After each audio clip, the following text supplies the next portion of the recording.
Hello guys. मैं आप लोगों को पर्सनल प्रोफाइल शुरू करने से पहले मैं शादी के कुछ गुणधर्मों के बारे में बताने वाला हूँ। क्योंकि उस लेसन को शुरू करने से पहले हमें इसके बारे में जानना होगा, क्योंकि ज़्यादा उस पर आधारित सवाल हैं, गुणधर्मों पर ही आधारित है सारे सवाल। तो हम गुण सबसे पहला देखें तो बोल रहा है कि यदि किसी साड़ी की किसी पंक्ति या स्तंभ का प्रत्येक अवयव शून्य हो तो उस साड़ी का मान शून्य होगा। अर्थात कहने का मतलब कि मान लीजिए कोई हमें उदाहरण दिया है,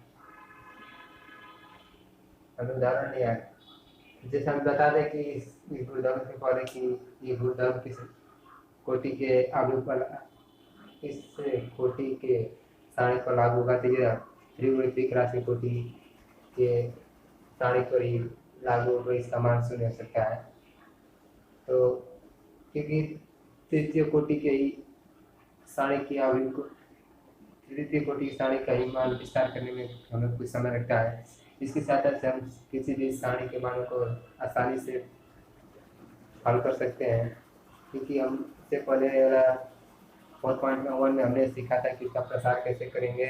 तो इसलिए हम इसके बाद साड़ी को ढंग से आता है, आप किसी भी सवाल किसी भी साड़ी में के साड़ी के आप उसका मान आप आसानी से निकाल गुणधर्म का प्रयोग करके आसानी से उसका मान ज्ञात कर सकते हैं। शुरू करते हैं, तो आइए उदाहरण देखते हैं। मान लीजिए कोई हमने इनमें से लिखा 3 2 5, हमने मान लीजिए 0 0 1 2 3, रद्द करने के बाद है कि इसका मान 0 होगा। आप इसका विस्तार करके देखिएगा, इसका मान 0 आएगा। ठीक है, तो शुरू करते हैं। गुणधर्म दूसरे पर गुणधर्म पहला बोल रहा था कि यदि किसी साड़ी की किसी पंक्ति या स्तंभ का प्रत्येक अवयव शून्य हो तो उस साड़ी का मान शून्य होगा।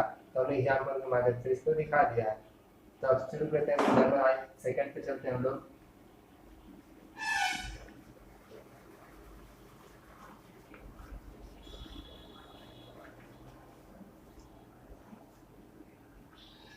गुणधर्म सेकंड हम लोग का बोल रहा है,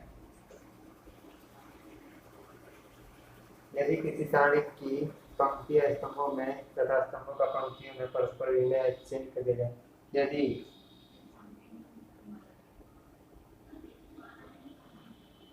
यदि किसी यदि किसी साड़ी की यदि किसी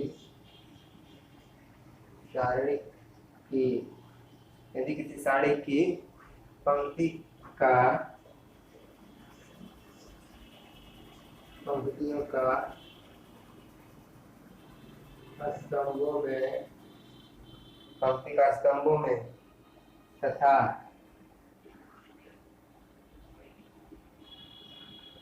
स्तंभों का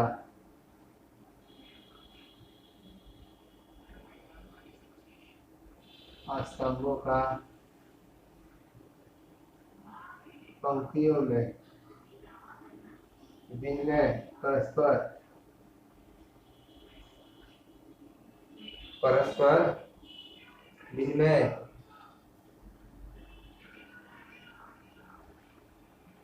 एक्सचेंज मतलब एक्सचेंज यानी बदल दिया जाए। एक्सचेंज कर दिया जाए तो उस साड़ी का मान में कोई परिवर्तन नहीं होता है। कर दिया जाए तो कहे तो उस साड़ी के मान में कोई परिवर्तन नहीं होता है।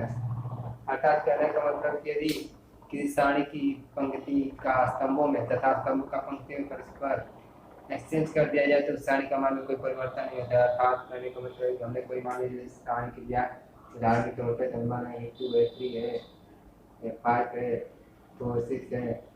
एक मान इसका मान कितना हो सकता है, तो अनुमान निकालना बताया था प्रसाद के 18 - 10 = 8। ये बोल रहा है कि अगर पंक्तियों का स्तंभों का पंक्तियों में कर दिया तो इसके मान में कोई बदलाव हमने देखिए यहाँ पे चेंज कर रहा हूँ।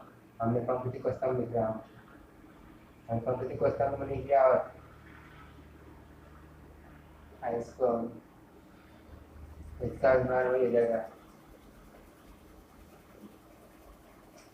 अर्थात कहने का मतलब ये है कि यदि हम लोग पंक्तियों का स्तंभों का पंक्तियों में एक्सचेंज कर दें तो इसका मान में कोई परिवर्तन नहीं है। देखिए जितना मान इसका आया उतना ही मान इसका आया। हमने क्या किया, पंक्ति को स्तंभ और स्तंभ को पंक्ति बना दिया, तो इसका मतलब इसका मान में कोई परिवर्तन नहीं, अर्थात इसलिए हमारा गुणवत्ता सेकंड लागू होता है। यदि किसी स्तंभ या पंक्ति को परस्पर आपस में एक्सचेंज कर जाए, बदल दिया जाए, तो इसके मान में कोई परिवर्तन नहीं होता है।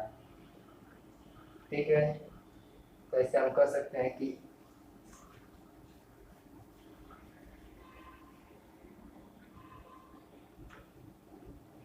आइए गुणवत्ता तीसरे कर सकते हैं।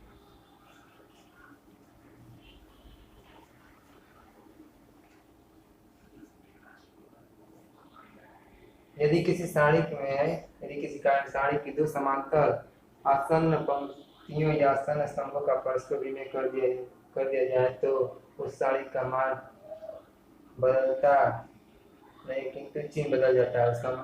उसका मान नहीं बदलेगा, लेकिन उसका चिन्ह बदल जाता है। ठीक है, कह रहा है कि गुणवत्ता है यदि किसी सारणी के किन्हीं दो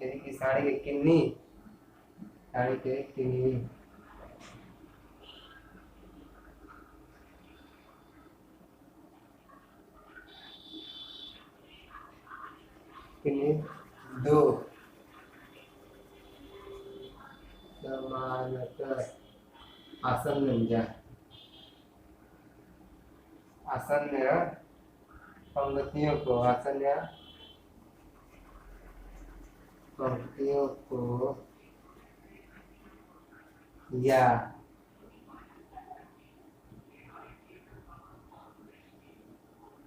स्तंभों को क्या कर दिया जाए, परस्पर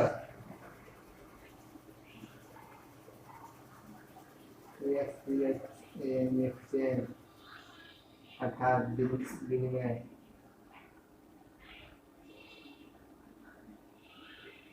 कर दिया जाए तो सारणी के मान में कोई परिवर्तन नहीं होता है, किंतु चिन्ह बदल जाता है।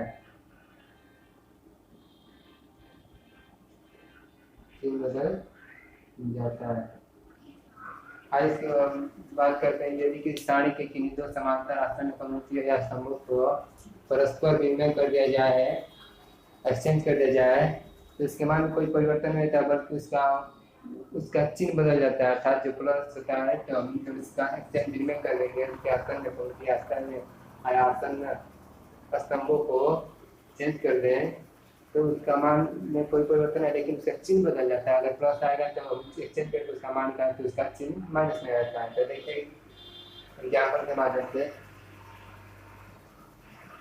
एग्जाम्पल दिया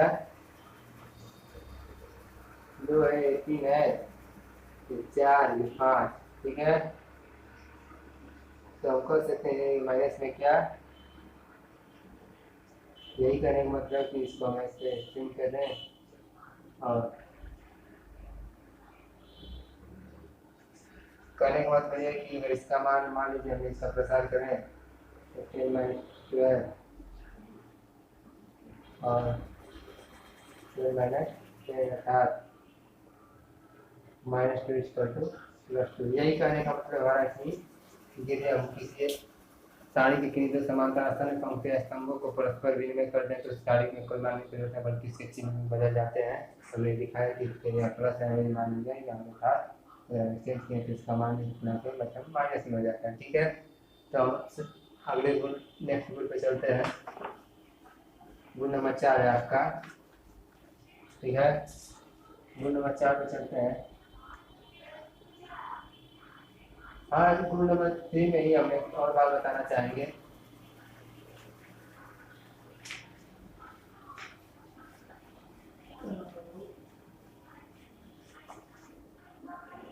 यदि एक पॉइंट और है गुण नंबर 3 में ही, ये स्थान से हटा,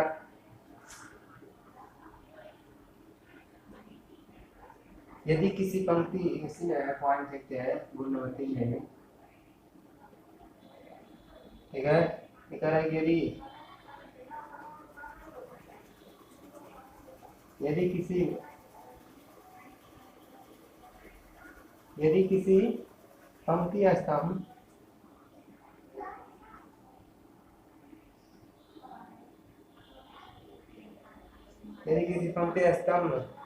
को विषम संख्यावार अपने, यदि स्तंभ को विषमवार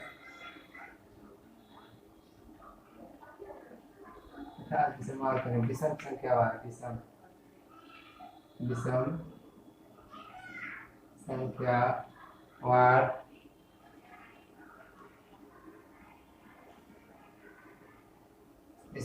अपने स्थान से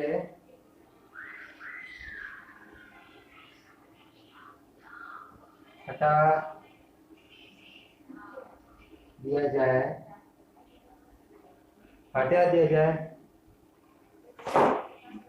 तो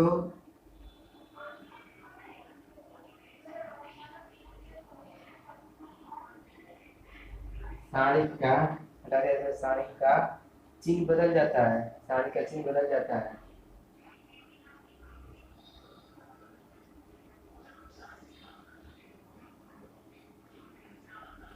ठीक है, तो यदि किंतु अगर सम संख्यावार हो,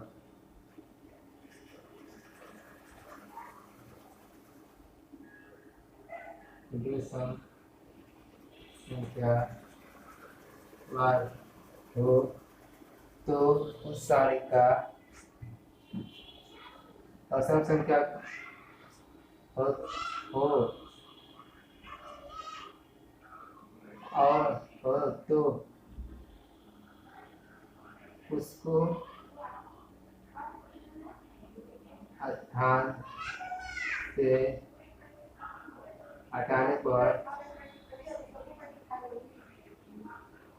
हटाने अच्छी नहीं रहता है।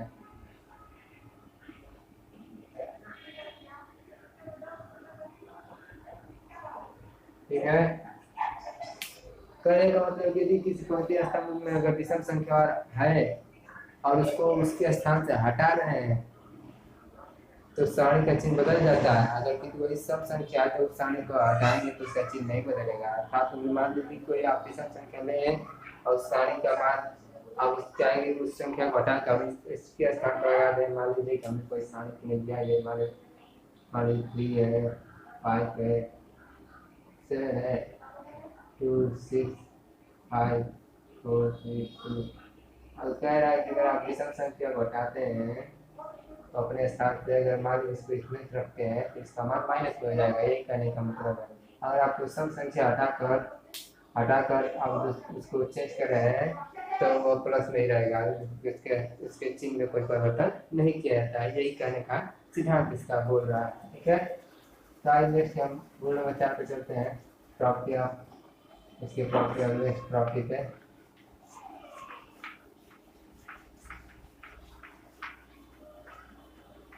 इसके गुण बहुत इंपॉर्टेंट है, ये सब इसी के आधार पर ये सवाल लगेंगे।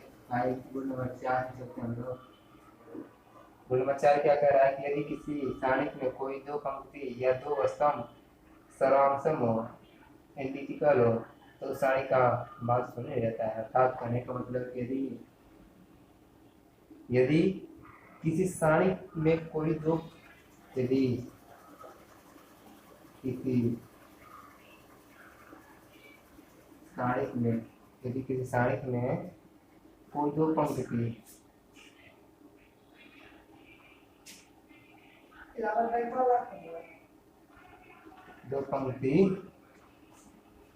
या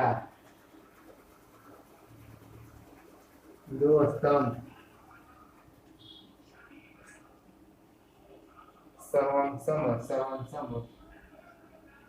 सर्वसम हो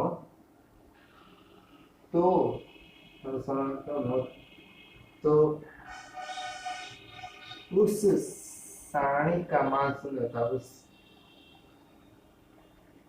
साड़ी का मान शून्य होता है। अर्थात कहने का मतलब यदि कि साड़ी में कोई दो पंक्ति या दो स्तंभ सर्वसम हो तो उस साड़ी का मान शून्य होता है। तो इसका मतलब है कि यदि हमें कोई साड़ी में मान लिया दोनों मान आपस में समान है, हमने मान पंक्ति में लिख दिया कोई संख्या सेम सेम पंक्ति में और उसी के जस्ट दूसरे पंक्ति का संख्या ये समान है तो उसका मान शून्य हो सकता है। तो देखिए एक एग्जाम्पल समाधान से बताते हैं आपको। हमने उदाहरण लिया, मान लीजिए हमने लिया 2 2 ये 3 3 है, इसका मान हमें शून्य होगा। एक बोला कि यदि किसी सारणी की तो पंक्ति है जो सर्वसम हो तो उस सारणी का मान शून्य हो सकता है। अर्थात हमें 2 क्लास में लिया 3 क्लास में देखते हैं। मान लिया हमने ये लिया 2 2 लिया, हमने मान लिया कि यहाँ 2 लिखा, 5 5 लिया, यहाँ पर 3 लिया, हमने यहाँ पर 6 लिया, तो भी इसका मान शून्य आएगा। आप इसका प्रसार कीजिएगा और देखिएगा इसका मान शून्य आता है कि नहीं।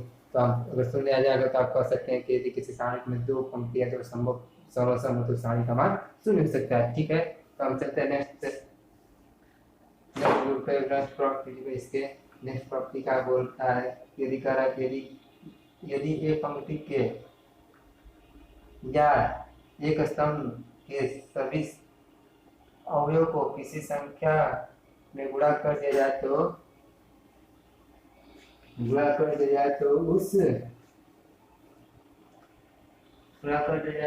उस सारणी के मान में भी उस संख्या से गुणा हो जाता है। अर्थात उस संख्या से गुणा करके उस संख्या का मान उस संख्या से गुणा हो जाता है।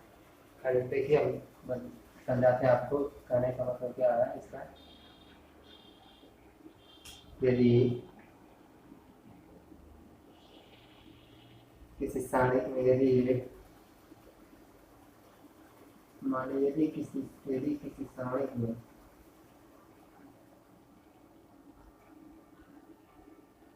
सारणी में एक पंक्ति के या स्तंभ के सभी अवयव में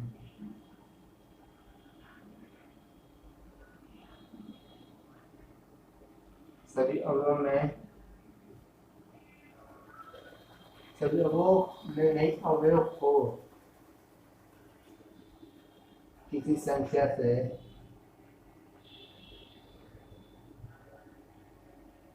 गुणा कर दिया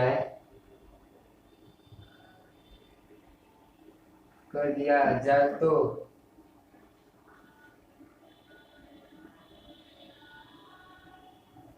सारणी के मान में भी उस संख्या से गुणा हो जाता है। सारणी के उस मान में भी सारणी के उस मान में भी गुणा हो जाता है। ठीक है, कहने का मतलब यह है कि यदि किसी सारणी में एक पंक्ति या एक स्तंभ के सभी अवयव को किसी संख्या से गुणा कर दिया जाए तो उस सारणी के उस मान में भी गुणा हो जाता है। ये वो है गुणा हो जाता है। ठीक है, तो देखिए एग्जाम्पल, इसके बाद समझाते हैं हम आपको। उदाहरण है, मान लीजिए कोई संख्या लिया 10 है, 16 है, ये 15 है, ये 12 है। ठीक है, तो इसका कहने का मतलब कि इसमें कोई निश्चित संख्या से गुणा है तो इसका सब में गुणा हो जाता है। तो देखिए इसमें हम निकालते हैं, काम करते हैं, हम काट नहीं सकते हैं। 5 गुणे 2 8 गुणे 2। ठीक है, इसमें होगा 8 गुणे लिख के 4 प्लस 4 गुणे 4 लिख सकते हैं। ठीक है, ये होगा हमारा 8 गुणे 3 4 गुणे ठीक है, वही कह रहा है कि किसी निश्चित संख्या से गुणा कर दिया जाए तो उसके मान में भी गुणा हो जाता है। ठीक है, तो हम इसको लिख सकते हैं, इसमें 5,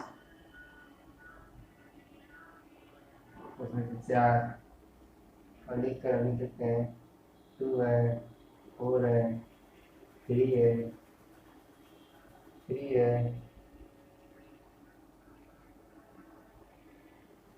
यही बोल रहा है कि यदि किसी सारणी में एक पंक्ति के आयत के स्तंभ के सभी अवयवों को किसी संख्या से गुणा कर दिया जाए तो उस सारणी की उस मान में भी गुणा हो जाता है। ठीक है, तो हम एक संख्या के ये लिया तो हमने इसमें गुणा हो जाएगा, दूसरी संख्या तो इसमें गुणा हो सकता है, या तो आप इस संख्या के इसमें गुणा कीजिए, ये संख्या का इसमें गुणा कीजिए, इसके मान में कोई परिवर्तन नहीं है, अर्थात उसके मान में भी गुणा हो जाता है। ठीक है, तो हम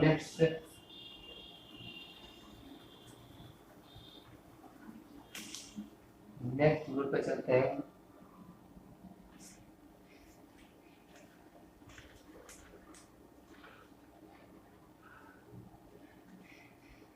रूल नंबर 5 था, हमने 6 लिखा है।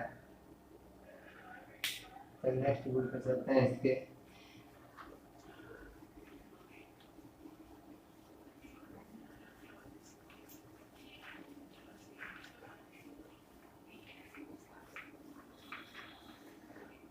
तरह के यदि किसी पंक्ति या स्तंभ का प्रत्येक अवयव से अवयव दो सारणिकों का योग हो तो सारणी को उसी कोटि के दो सारणिकों के योग के बराबर प्रकट किया जा सकता है। अर्थात यदि किसी सारणी या स्तंभ का प्रत्येक अवयव दो सारणिक का योग हो तो उस सारणी को उसी कोटि के दो सारणिकों के योग के बराबर प्रकट किया जा सकता है। अर्थात लिखने का मतलब यह है कि बुरा बच्चा है, यदि किसी पंक्ति या स्तंभ का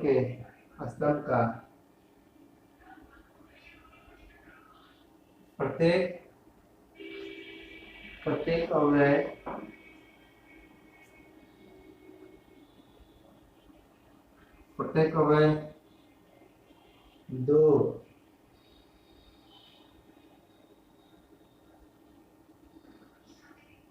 सारणिक का योग हो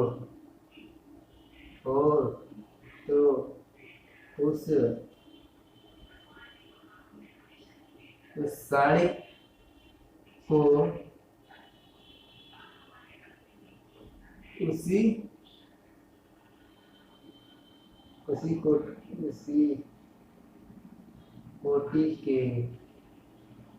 को उसी कोटि के दो सारणिकों के योग के बराबर प्रकट किया। दो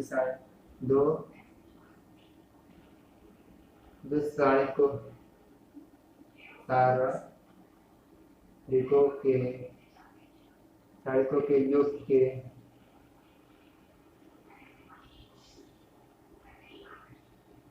बराबर प्रकट किया जा सकता है। ठीक है, कहने का मतलब यदि किसी पंक्ति या स्तंभ का प्रत्येक अवयव दो सारणिकों का योग हो तो उस सारणिक को उसी कोटि के दो सारणिकों के योग के बराबर हम प्रकट कर सकते हैं। साथ हमने एक एग्जांपल दिया, 3 + 5, 4 + 2, 3 + 2, 1 + 2, 3 + 4, 5 + 3, 1 + 3, 4 + 1, 1 + 3। तो हम इसको ऐसे प्रकट कर सकते था, 3 है, 4 है, 3 है, 1 है, 3 है, 5 है, 1 है, 1 है, 1 है, प्लस 5, 2, 2, 2, 4, 3, 3, 4, 3। कहने का मतलब कि यदि किसी सारणी के स्तंभ का प्रत्येक दो सारणिकों का योग अर्थात ये दो सारणिकों का योग हो रहा है तो हम इसको उसी के कोटि में दो सारणी के बराबर प्रकट किया जा सकता है। अर्थात हम इससे जोड़ के निकालेंगे, इसका मान डायरेक्ट निकालेंगे तो दोनों का मान एक बराबर आएगा। ठीक है, तो हम चलते हैं इतना ही तक हम साड़ी को का प्रयोग होगा। इसके बाद हम छठे नंबर बताते हैं, उसका ज्यादा प्रयोग नहीं थे इसलिए हम उसके एग्जाम्पल बताएंगे, एग्जाम्पल भी। ठीक है, तो आगे नेक्स्ट दूसरे टॉपिक को देखते हैं, क्योंकि बहुत ही इंपॉर्टेंट होते हैं साड़ी का उपयोग करके हम इस प्रश्नावली के चैप्टर को हल कर सकते हैं। इसी के आधारित हम किसी भी बड़े प्रश्नों को सरलता से पूर्वक आसानी से हल कर सकते हैं। तो गुण साथ बोल रहा है आपका, यदि यदि किसी यदि किसी यदि किसी साड़ी की साड़ी की किसी पंक्ति या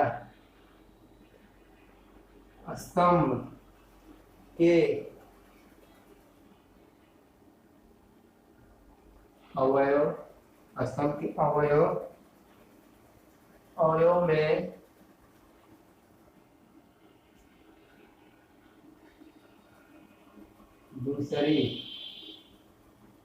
दूसरी संख्या, अरे दूसरी पंक्ति या स्तंभ के संगत स्तंभों के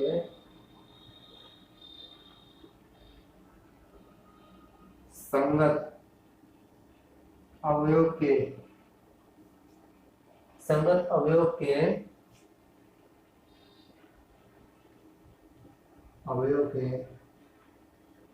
संगत अवयव के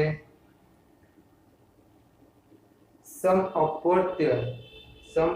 अपवर्त्य जोड़ या घटा दिया जाए के संगत अवयव के सम अपवर्त्य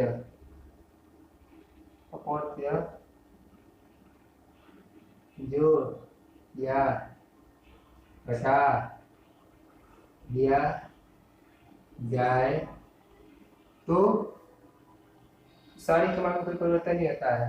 तो उस साड़ी के मान में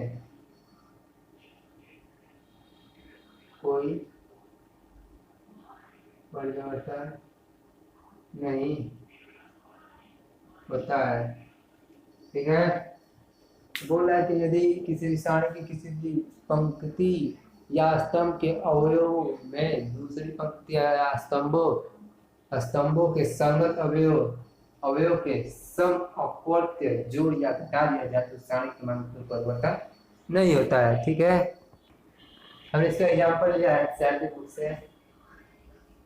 यदि किसी साड़ी के किसी पंक्ति या स्तंभों के अवयव के दूसरी पंक्ति या स्तंभों के संगत अवयव का अपवर्त्य जोड़ या घटा दिया जाए तो साड़ी के मान में कोई परिवर्तन नहीं होता है। तो वही गुणधर्म बोला इसमें एनसीईआरटी में दिया है कि मान लीजिए यदि एक सारणी के किसी पंक्ति या स्तंभों के प्रत्येक अवयव में दूसरी पंक्ति या स्तंभों के संगत अवयव के समान गुर्जों को जोड़ दिया जाए तो सारणी का मान वही रहता है और उसके मान में कोई परिवर्तन नहीं होता है। ठीक है, तो आइए हम लोग इसके उदाहरण मिल जाए D1 D1 D3 है, D1 D2 D3 है और C2 C3 है। तो इसके ऊपर हमने जोड़ा तो मान लीजिए हमने ए में से लेकर इसके ऊपर जो पोर्टों को हमने जोड़ा है। हमने पंक्ति में R1 प्लस R3 से C1 का हमने के गुणा करके इसमें लिखा। तो यहाँ कर सकते हैं कि डेल्टा वन में मान इसको हमने डेल्टा वन माना, तो डेल्टा वन में क्या कर सकते हैं कि हमें जो R पंक्ति है उसमें हमने क्या किया है, R1 tense to R1 plus के R3 अर्थात करने का मतलब कि हमने जो R1 का मान में है तो हमने R1 में प्लस R1 को R3 में हमने के का गुणा करके R3 का हमने R1 में उसको लिखा है। कोई हमें यहाँ पे दर्शाया कि ये इसके गुण में मान लो कोई परिवर्तन होगा, इसका विस्तार करके देख लीजिए, इसका मान कोई परिवर्तन नहीं, जो इसका मान आएगा वो इसका मान आएगा। ठीक है, तो ठीक है, हम अब आगे प्रश्नावली अब शुरू होने वाला 4.2 है। तो अब इसमें कौन करता है, हम इसके इम्पोर्टेंट क्वेश्चन को बताएंगे। ठीक है, आज के लिए इतना ही। हमारे हमारे यूट्यूब चैनल यूनियन कम्युनिटी को लाइक और शेयर सब्सक्राइब कीजिएगा, इसे अधिक से अधिक लोगों को शेयर कीजिएगा। ठीक है, धन्यवाद।